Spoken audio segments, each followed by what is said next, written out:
Hello guys, hey Dale Walker. Well, we're finally back in the dyno again with Rip Jr. I sent the ECU back to Chris Moore to touch it up for my particular combination of the airbox mods and where we're located here and all that. So yeah, it's been a few weeks. It actually got lost by USPS. I was sweating it, even though I insured it for $700. Geez, it was lost for a couple weeks, and then finally I went through all the steps and called them and 3 times. And luckily, a supervisor found it about I don't know, 30 miles away at a hub, and he hand delivered it to their shop in I think it's Taylor's, south of North Carolina. So anyway, we're back. I'm going to do a bunch of warm-up pulls. I'm not going to spend all day on this. I'm leaving the comp muffler on it, and let me get everything warmed up, make some pulls, and then I'll show you a few pulls and show you the charts, and we'll see how the airfeel is now compared to before. I did go out and ride it, and it runs good. It doesn't surge or you know, seem too lean on steady cruise or anything like that. Has decent throttle response, real nice, and hauls ass. And then the mode 2 is just a little bit more aggressive, barely, than stock, and but still will make more power. But nothing like the full-on race mode we have in mode 1 now. So you're going to have a choice there. So that's cool. So anyway, let me get started, and I'll come back when I'm going to make a couple pulls for you. Let me get everything warmed up and make some now. Alright guys, I'm going to make 3 pulls. I've already got it all warmed up. I've been making some pulls. I'll just make 3 so you can hear it run. I'm doing pretty good. Yeah, I may have to jump off here because the computer screen is doing something funny, so we'll see.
Alright guys, let me show you the charts here. Yeah, I made about 10 or 12 warm-up runs, and then I made about 16 to 18 pulls.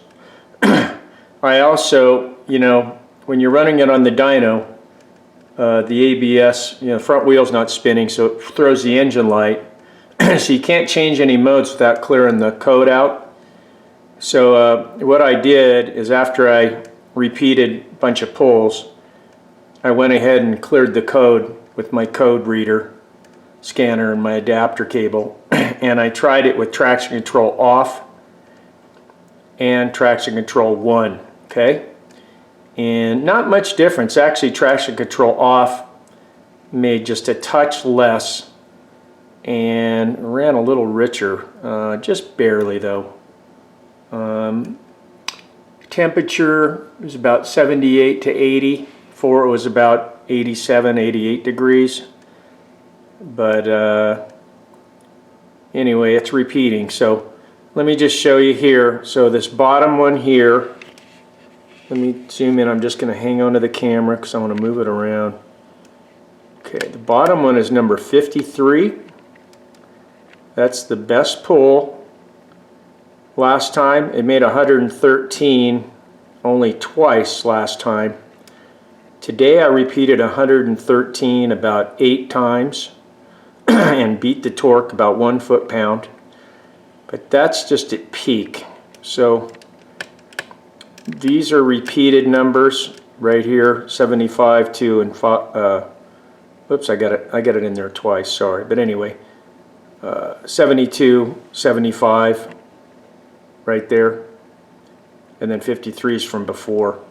So, but if you look at the chart, the green line is 53. That was with the first flash, where it was still real lean in certain areas. So down here is between, see, it's 3 to 4,000 RPM, and you can see that's the torque up on the top. Okay, so if you look there, we're making about 5 to 6 foot-pounds more torque now, between 3 and 4 grand. Pretty good. And it repeats that pretty close, the other upper numbers on several pulls. And then it's still ahead. See? Right here we got a couple foot-pounds. Here's maybe 2.5 foot-pounds, all the way to peak. Okay, there's your horsepower line, and it's going to kind of do the same thing. Here, we got a couple horsepower, maybe 1, 1.5, or 2. And then peak number is about the same. Never would break 114. It might with perfect conditions, but it's never perfect. So it's about all I'm going to get out of it in this dyno room at 4,450 feet, which is still good. Chris, I think, made 113. I think he just did another one, and he had real good conditions. He made 115 at, I think, 68 foot-pounds, he told me, after working on it all day. But got to remember, that's at near sea level. Definitely a couple horsepower different than here, I imagine, at least. So here is your air fuel. So again, number 53 in horsepower, everything green is the air fuel from before, the first flash, and now we have our air fuel. I roll on it at 2400, and it's always got to recover here and come down. That's where it's under load. But we're at about 13.6, and then close to 13 on the red, maybe 13.2, 13.3 or 4, 13.2 or 3, and then peak power is right at 10,000 RPM. If you look up top, that's 10 grand. And then they fall off. And but see, here's your air fuel. Before was at 14.2, and now we're about 13.3 at 9, and then it wide open at 10. It's right at 13, so that's good. I mean, we could send it back and forth all day long, and in his shop he would probably get this right at 13 everywhere. But that doesn't necessarily mean it's going to be absolutely perfect on every bike where you live when you do a flash, right? Because it's in his room. But This is really close. I went out and rode it yesterday, and it runs really good.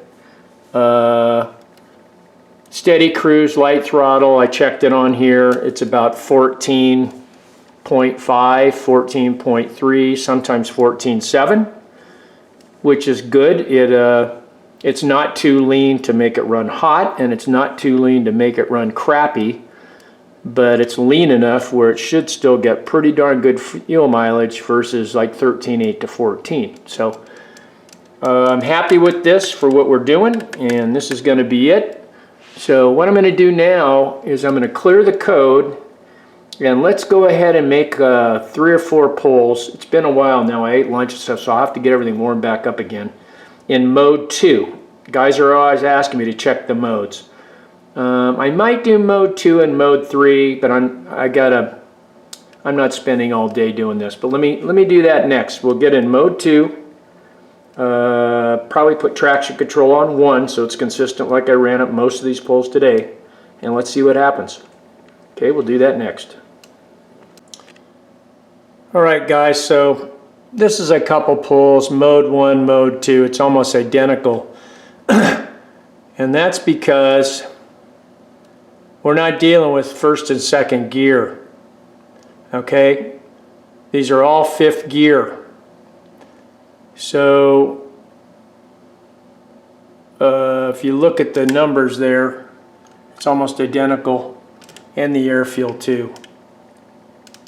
So the air fuel is super close, but I may take it back apart and send them back the ECU one more time. Down in here, it's still about 13.7 or so, 13.6 and 13.4, and I don't know. I think I'm going to do it one more time. It's so close. I think we can nail that and get it real close to 13 the whole way. And keep in mind we're not running off the O2 here, so probably be a little bit better, maybe doubtful, but if you live down near sea level, getting it the best I can here. So I think I'm going to do that. I'm going to pull the bike back down again, shoot him out the ECU, and I just called Chris. He's not at work today, but he'll do it for me. Won't really charge me because this is a tune we're going to maybe offer something. So, and shazam, just like that. It's all pulled apart. I've got the ECU already boxed back up in the priority box. We're going to get out on Monday, which is tomorrow.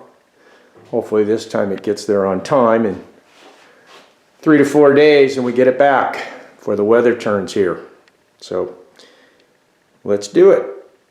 I've decided to, I want to make sure mode 2's got a little tweak to it, and then we'll do the final touch up, try to get it right at 13 or real close all the way up. So, okay.